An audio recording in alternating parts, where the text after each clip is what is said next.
The FBI is upping the reward to $20,000 for information leading to the arrest of the notorious escaped inmate known as the Devil in the Ozarks. The U.S. Marshal Service released a new wanted poster today, marking the growing urgency of this massive manhunt. It's been almost a week with still no sign of the 56-year-old Grant Hardin. Hardin is a former police chief, now convicted killer and rapist, and he was serving an 80-year prison sentence when he escaped from the Calico Rock prison in Arkansas. He was disguised as a corrections officer, wearing a uniform that was not standard issue. Hardin has been described as a dangerous sociopath capable of anything.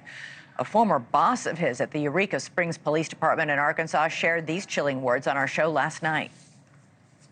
He is a violent person. He shot a man for no reason in the face. He raped a school teacher while she was preparing her lesson plans. He had that I'm the king attitude, or, I'm greater than thou, and you will do what I tell you or you'll pay the consequences.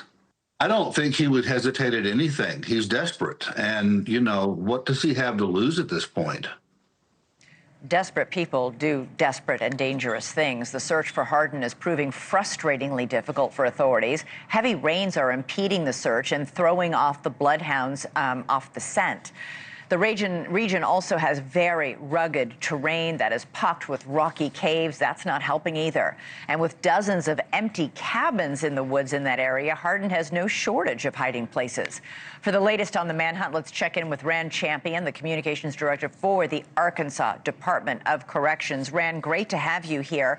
So you said today you think Hardin is still in that area. Why do you believe that to be true?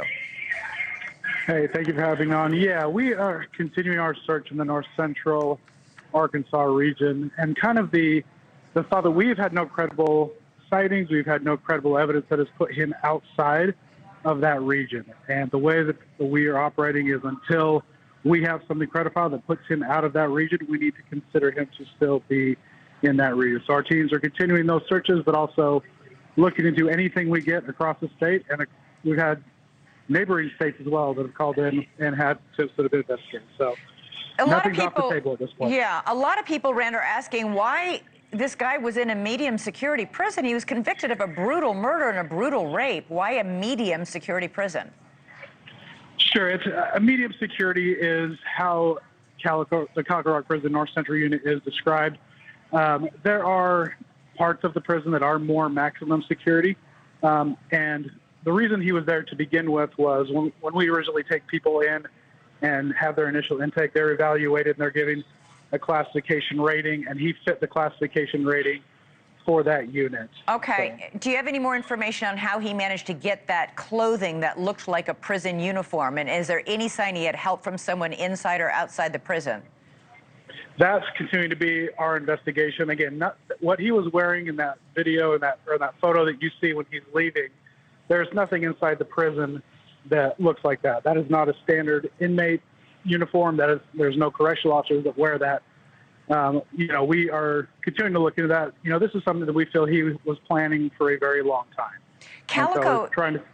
Calico Rock Prison is known for its bloodhounds that you guys keep there. One of those bloodhounds picked up Hardin's scent shortly after he escaped, but then apparently lost it when heavy rain moved in the area? Yeah, the time that Hardin escaped, it actually was raining fairly heavily in the area. He escaped during a rainstorm. We've had a lot of rain here in Arkansas over the past month. And so, yes, initially when the search started, bloodhounds were able to pick up his scent outside the gate, and they followed it for a short ways into the woods. But due to the rains and all that, they did lose it after a short while. And do you think he's taking steps to evade the bloodhounds, like sleeping in trees? I mean, other fugitives in the past have done that, or even used pepper to throw off their scent. Yeah, I mean, that's all similarly into, you mentioned, him working in the kitchen. He probably had access, he did have access to spices. He had access to things like that. And then again, with his law enforcement background, he's had training, he's had tactical information. He probably thinks more like a police officer and how we will be doing these searches. So that definitely has proven to be a challenge. All right. Thank you for watching. Subscribe below and download our NewsNation app right now on your phone, and you will get fact-based, unbiased news for all Americans.